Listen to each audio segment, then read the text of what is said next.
আল্লাহর নবী মদিনার প্রেসিডেন্ট,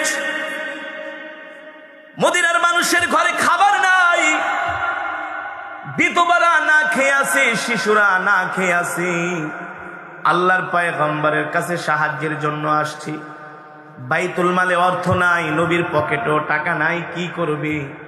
কারো কাছে টাকা নাই। একজন ইহুদি ছিল, তার নাম হলো যায়েদ, মদিনার অধিবাসী, অনেক সম্পদের মালিক, টাকার মালিক। আল্লাহর নবী ইহুদির বাড়িতে যা বললে, যায়েদ ইহুদি, তুমি আমাকে 1 মাসের জন্য 1000 দিরহাম হাওলাত দাও। কয় হাজার দিরহাম?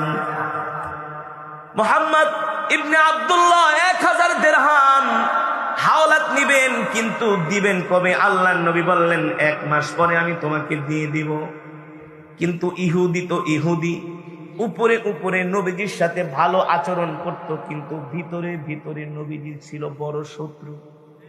কিন্তু আল্লাহর নবীকে এমন ভাবে ধোঁকা দিত, আল্লাহর নবী ওই ইহুদির পেছনে লেগে থাকতো যাতে সে কালেমা পড়ে মুসলমান হয়ে যায়। আল্লাহু আকবার।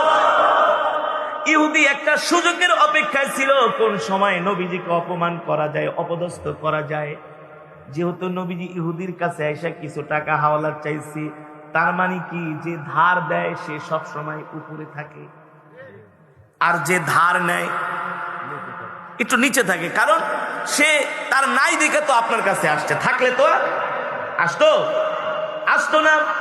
ইহুদি বলে সুযোগ একটা পেয়েছি মুহাম্মদকে শায়েস্তা করার জন্য। নাউজুবিল্লাহ বলেন, আরো জোরে নাউজুবিল্লাহ বলেন।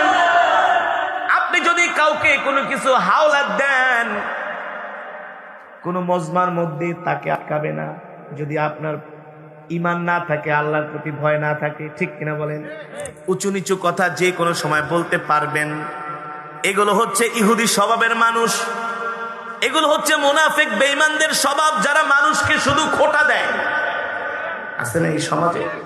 কষ্ট দেয়, বলে তোকে আমি এত সাহায্য করলাম, তুই আমার কথা শুনতে বাধ্য, বলে কি বলে না? আরে তুমি তো সাহায্য করেছো দুনিয়ার কোন মানুষের জন্য নয়, কার জন্য? আরো জোরে বলেন, কার জন্য? তুমি তো আল্লাহর জন্য তাকে সাহায্য করেছো। মান আহাব্বা লিল্লাহ ওয়া আবগাদা লিল্লাহ, রাসূলের হাদিস। তুমি ভালোবাসবা তো কাউকে আল্লাহর জন্য ভালোবাসবা, কার উপরে রাগ করবা তো কার জন্য রাগ করবা? আল্লাহর জন্য রাগ করবা, নিজের ব্যক্তি স্বার্থে নয়। তুমি যদি কাউকে আল্লাহর জন্য ভালোবাসো, সেটাও ইবাদত। কাউকে যদি তুমি আল্লাহর জন্য রাগ করো কারো সাথে, সেটাও ইবাদত, ঠিক কিনা বলেন? আল্লাহর সন্তুষ্টির মাধ্যম। ইহুদি বলে, মুহাম্মদ সুযোগ পাইছি বলে 1000, কারো লাগলে বেশি নাও। নবীজি বলেন, না না ইহুদি 1000 দিরহাম দাও। 1000 দিরহাম ইহুদির কাছ থেকে আল্লাহর নবী হাওলাত আনলেন। এবার মদিনার ঘরে ঘরে যত বিধবা মহিলা ছিল, যাদের স্বামী যুদ্ধের ময়দানে বদরের প্রান্তরে শাহাদাত বরণ করেছেন, তাদের ঘরে ঘরে যায় বাজার করে করে পৌঁছে দিচ্ছেন। এতিম শিশুদের খেলনা কিনে দিচ্ছেন, কাপড় চোপড় কিনে দিচ্ছেন। এইভাবে করে 1000 দিরহাম আল্লাহর নবী অসহায়দের মাঝে বিলিয়ে দিলেন। ওই ইহুদি 1000 দিরহাম হাওলাত দেওয়ার পরে শুধু সুযোগের অপেক্ষায় আছে, কোন সময় নবীজিকে অপমান করা যায়। নাউজুবিল্লাহ বলেন। সরকার দো আলম সাহাবীদের বিশাল এক জামাত নিয়ে একটা জানাজার নামাজে গেলেন। জানাজার নামাজ শেষ করে বাড়ির দিকে আসতে নিলেন, হঠাৎ করে ইহুদি আল্লাহর নবীর পথ গতিরোধ করে বলল, কিফিয়া মুহাম্মদ, দাঁড়াও। সরকারে দো আলম বলে, কেন দাঁড়াবো? কারণ কি? ইহুদি বলে, ও মুহাম্মদ, তুমি আমার থেকে 1000 দিরহাম হাওলাত নিছো, এই মুহূর্তে দিতে হবে। রাহমাতুল লিল আলামিন বলে, ইহুদি তোমার থেকে আমি 1000 দিরহাম হাওলাত নিছি, ঠিক আছে, কিন্তু সময় নিতে কয় মাস? এই জোরে বলেন, কয় মাস?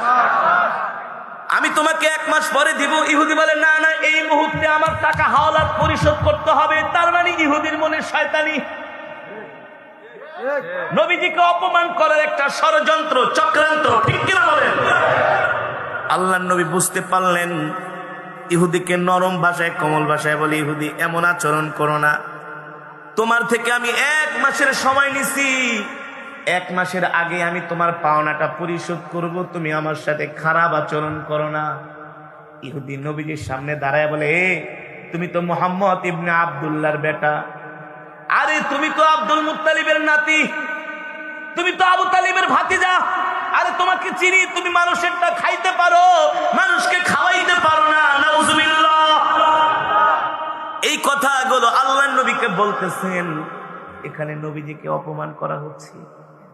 নবীজি বলে, ইহুদি এমন উচ্চবাচ্য কথা তুমি আমাকে বলো না, লজ্জা দিও না, আমি তোমার টাকা 1 মাসের আগে ফিরাই দিব। বলে, না না না, এই জায়গার মধ্যে আমাকে দাঁড়ায় টাকা দিতে হবে। এই কথা বলার পরে বলে, ইহুদি আমি তোমাকে তোমার পাওনা অল্প দিনের মধ্যেই পরিশোধ করে দিব, 1 মাস লাগবে না। এই কথা বলে আল্লাহর নবী হাঁটা শুরু করলেন। পিছন থেকে ইহুদি আমার নবীর জামার কালারে ধরে এমন জোরে একটা টান মারলেন, রহমাতুল লিল আলামিন, এক টানে একেবারে জমিনের মধ্যে আল্লাহর নবী লুটায় পড়লেন। এমন জোরে টান মেরেছেন, নবীজির জামা মুবারক পর্যন্ত খুলে গেছে। সিরাত ইবনে কাসির এর মধ্যে এমন ভাবে বর্ণনা করা হয়েছে, আপনি এই ঘটনা বললে নিজের চোখে পানি রাখতে পারবেন না। এই ঘটনাটা আমি নিজে যতবার পড়েছি ততবার আল্লাহর নবীর প্রেমে পাগল হয়ে চোখ দিয়া পানি ঝরিয়েছি। এমন জোরে টান দিলেন, নবীজির জামা মোবারক ছিঁড়ে গেল। নবীজি মাটির মধ্যে পড়ে গেলেন, ঘাড়ের মধ্যে, ঘাড় মোবারকের মধ্যে দাগ পড়ে গেল। দূর থেকে হযরত ওমর তাকায় তাকায় দেখতেছেন, ইহুদি আমার নবীকে এমন ভাবে অপমান করতেছে, ওমর কি আর সহ্য করতে পারে? ওমর মনে মনে ভাবে, হায় রে, যার জন্য কালেমা পড়া মুসলমান হইলাম, মা সারলাম, বাবা সারলাম, ঘর সারলাম, বাড়ি সারলাম, যার প্রেমে পাগল হইয়া আজকে ঈমান গ্রহণ করলাম, চোখের সামনে ইহুদি তাকে এইভাবে অপমান করবে, আমি খাত্তাবের ছেলে ওমর সহ্য করতে পারবো না। ঠিক কিনা বলেন? হযরত ওমর দৌড়ে আসলেন, আয়েশা এক হাত দিয়া নবীজিকে টেনে উঠালেন। আর ওমরের কাছে একটা তরবারি ছিল, তার খাপ থেকে বের করে ইহুদির গলার মধ্যে তরবারি ধরলেন আর বললেন, ইহুদি তুই আমাকে চিনোস, ভালো করে চিনোস, তুই কেন আল্লাহর নবীর সাথে এমন বেয়াদবি করলি? তুই আমার নবীর গায়ে হাত দিলি, তোর কল্লা আমি এখনই ফেলে দিব। এই কথা বলার সাথে সাথে ওই ইহুদি থর থর করে কাঁপতেছে। ইহুদি ভয় পেয়ে গেলেন, ওমর যেহেতু তরবারি ধরছে, এই তরবারি থেকে আর বাঁচা যাবে না, কারণ ওমর তো এমন ওমর, ওমরকে দেখলে ইবলিস শয়তান পর্যন্ত ভয়ে রাস্তা পরিবর্তন করে। ওমরের সম্বন্ধে আমার নবী বলেছেন, আনা লাউ কানা বাদি নবিয়ুল্লাহ কানা উমর। নবীজি বলেন, আমার পরে যদি আল্লাহ কাউকে নবী করে পাঠাইতেন, ওমরকে আল্লাহ নবুয়ত দান করতেন। আল্লাহু আকবার। হযরত ওমরের সিদ্ধান্ত অনুযায়ী আল্লাহ তাআলা কোরআনের মধ্যে 21 জায়গায় আয়াত নাজিল করেছে। আল্লাহু আকবার। আর হযরত ওমরকে বলা হয় মেজাজে ওহী, ওহির মেজাজের একজন মানুষ। আল্লাহু আকবার। ওমর যেটা বলে সেটা আল্লাহ নিজেও সমর্থন করে। সুবহানাল্লাহ বলেন। ওমর তরবারি ধরছে, এত বড় সাহস। এবার তো ইহুদির পায়জামা গরম হয়ে গেছে, ভয় থরথর করে কাঁপতেছে, বলে বাঁচতে পারবো না। এই অবস্থা দেখে আল্লাহর নবী ভয় পেয়ে গেলেন না, ওমর আবার কল্যাণা ফালায় দেয়, কারণ ওমরের রাগ সম্বন্ধে তো নবীজিও কি ওমর ছিলেন গরম, কি ছিলেন? হযরত আবু বকর ছিলেন নরম। তার মানে ইসলামে গরমও আছে, সব জায়গায় নরম ভাব দেখাইলে চলে, চলে না। যখন যেমন তখন তেমন, যে যেমন তার সাথে তেমন। কেউ যদি ইসলামের বিরুদ্ধে, আল্লাহর নবীর বিরুদ্ধে কটূক্তি করে, এখানে আর নরম দেখানো যাবে না, শায়েস্তা করতে হবে। ঠিক কিনা বলেন? এটা ঈমানের আলামত। হযরত ওমর বলে, ইহুদি এত বড় সাহস, কল্লা ফেলে দিব। ইহুদি ভয়ে থরথর করে কাঁপছে। নবীজি দূর থেকে দেখলেন ভাবসাব ভালো না, দৌড়ে এসে ওমরকে ধমকে, হে ওমর, তোমার এত বড় সাহস, এই ইহুদি আমার মেহমান, আরে সে অপমান করছে, আমাকে করছে, তুমি কেন তার কল্লার ভিতরে তরবারি ধরছো? কল্লার থেকে তরবারি নামাও, তোমার এত বড় সাহস। উল্টা নবীজি ওমরকে ধমকাইতেছেন, অথচ হযরত ওমর কিন্তু দৌড়ায় আসছেন নবীজির পক্ষ হইয়া। মনে করেন আমি আপনাদের এলাকার মেহমান, এখন আসছি, কেউ যদি আমাকে আইসা গালি দেয়, আমার গায়ে হাত দেয়, এটা আপনাদের প্রেস্টিজে লাগবে না? এখন আমার গায়ে হাত দিল যে আপনি তাকে মারার জন্য গেলেন, প্রতিবাদ করতে গেলেন, আমি যদি উল্টা আপনাকে ধমকাই, মিয়া আপনি ঢাকা থেকে হুজুর মানুষ আইছেন, আপনারে গালি দিছে, মারছে, আমরা আপনার পক্ষ নিচ্ছি, উল্টা আপনি আমাকে ধমকান, যান আপনার সাথে আমরা নাই। আমরা যে অধৈর্য, আমাদের যেই রাগ, আমরা যেই গরম, বলতাম ধর্মী আপনার সাথে নাই, যান মিয়া হুজুর মানুষ। অথচ হযরত ওমরের ধৈর্য কেমন ছিল! ওমর মাটির দিকে তাকায় আছে, নিচের দিকে তাকিয়েছে, আল্লাহ নবী ধমকেছে, তুমি তারে কেন তরবারি ধরলা? ওমর বলল, ওগো নবীজি, ফিদাকা ইয়া আবি ওয়া উম্মি ইয়া রাসূলুল্লাহ, আপনার জন্য আমার মা বাবা জান মাল সব কুরবানি হয়ে যাবে, আপনাকে জীবনের চাইতেও বেশি ভালোবাসি। আল্লাহু আকবার। আপনার গায়ে এই ইহুদি হাত দিয়েছে, আমার গায়ে যদি হাত দিত আমি ওমর কিছু বলতাম না।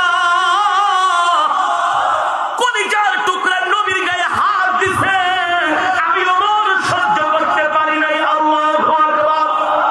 আপনার গায়ে যদি ইহুদি হাত দেয়, আমি ওমর বাইসা থেকে কি লাভ? আরে আপনার প্রেমে পাগল হয়েই তো কালেমা পড়ে মুসলমান হয়েছি। আরে আমার জান মাল সব তো আপনার জন্য, আমার ভালোবাসাও তো আপনার জন্য।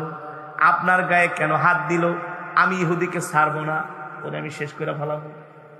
নবীজি ডাক দিছে, ওমর তুমি কি আমাকে ভালোবাসো? বলে, বলেন কি? জীবনের চাইতেও ভালোবাসি, সব কিছুর চাইতে ভালোবাসি। রাহমাতুল লিল আলামিন বলে, যদি ভালোবাসো তাইলে আমার 1000 দিরহাম যাও শোধ করে দাও। একে খাইছে ধমক, দ্বিতীয় তখন আবার কি টাকা শোধ। আমরা হইলে কি বলতাম? খায়ালে কাম নাই, আপনার টাকা আমি শোধ করতে যাবো, ধমক দিছেন কেন? বলে ওমর বলে, ঠিক আছে রাহমাতুল লিল আলামিন, আমি আপনার 1000 দিরহাম ইহুদিকে দিয়ে দিচ্ছি। ইহুদি ছিল শয়তান, মানে এর মধ্যে একটা রহস্য আছে। ইহুদিকে ওমর বলে 1000 দিরহাম নিয়ে যাও। ইহুদি এই জায়গায় আবার একটা পেস খেলাইছে, যদি টাকাটা নিয়ে গেলাম মোহাম্মদের থেকে, তাহলে তো তাকে আমি আর কি করতে পারবো না, জ্বালাইতে পারবো না, তার কাছে আসতে পারলাম না, তার মানে সম্পর্কটা আরো বাজায়া রাখতে হবে। ইহুদি বলে, আমি টাকা নিব না। কি নিবা? বলে 1000 দিরহাম পরিমাণ আমি খেজুর নিব। এখন খেজুর আরে কে দিবে? গাছের খেজুর পেরে। হযরত ওমর বলে, আয় তোরে খেজুরই দিব। আল্লাহু আকবার। 2 দিন আগে কেবলমাত্র হযরত ওমর খেজুর পেকে গোডাউনের মধ্যে রেখে দিয়েছে। হযরত ওমর বলে, ইহুদি আয়, বস্তা নিয়ে আয়, তোরে খেজুর দিব। হযরত ওমর যখন ইহুদিকে নিয়ে বাড়ির দিকে যাচ্ছেন খেজুর দেওয়ার জন্য, রাহমাতুল লিল আলামিন ডাইকা বলে, ওমর 1000 দিরহাম পরিমাণ খেজুর তো দিবা, 10 বস্তা, আরো 1 বস্তা তোমার জরিমানা। রাহমাতুল লিল আলামিনের দিকে তাকায় ওমর বলে, ওগো আল্লাহর নবী, কিসের জরিমানা? বলে, ওই যে ইহুদির গলার মধ্যে তরবারি কেন ধরলা, এটার জন্য তোমার জরিমানা আরো 1 বস্তা। ধৈর্য কাকে বলে? আল্লাহু আকবার। ওমর তো আর এমনি ওমর হয় নাই, ওমর তো আর এমনি খলিফাতুর রাসূল হয় নাই, ওমর তো আর এমনি জান্নাতি হয় নাই। ধৈর্যের পরীক্ষা দিয়েছেন, জীবনটাকে তামা বানায় ফেলেছেন। ঠিক কিনা বলেন? আসল স্বর্ণ বের করতে হলে স্বর্ণকে আগুন দিয়ে, কথা বলেন, কথা বলেন, তার ফলে আসল স্বর্ণ বের হয়, এত সোজা না। আল্লাহু আকবার। হযরত ওমর তো আর এমনি ওমর হয় নাই। ওমর একবারও কোনো রাগ করে বলে নাই, বলে, ঠিক আছে রাহমাতুল লিল আলামিন, তরবারি ধরছি যান, এই কারণে আরো 1 বস্তা বেশি দিব।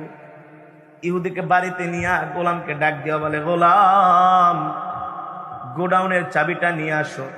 গোডাউনের চাবিটা নিয়ে তালা খুলে দেওয়া হলো। হযরত ওমর বলল, যা ইহুদি, তুই যতটুকুন পরিমাণ খেজুর পাস মাইপা নিয়ে যা।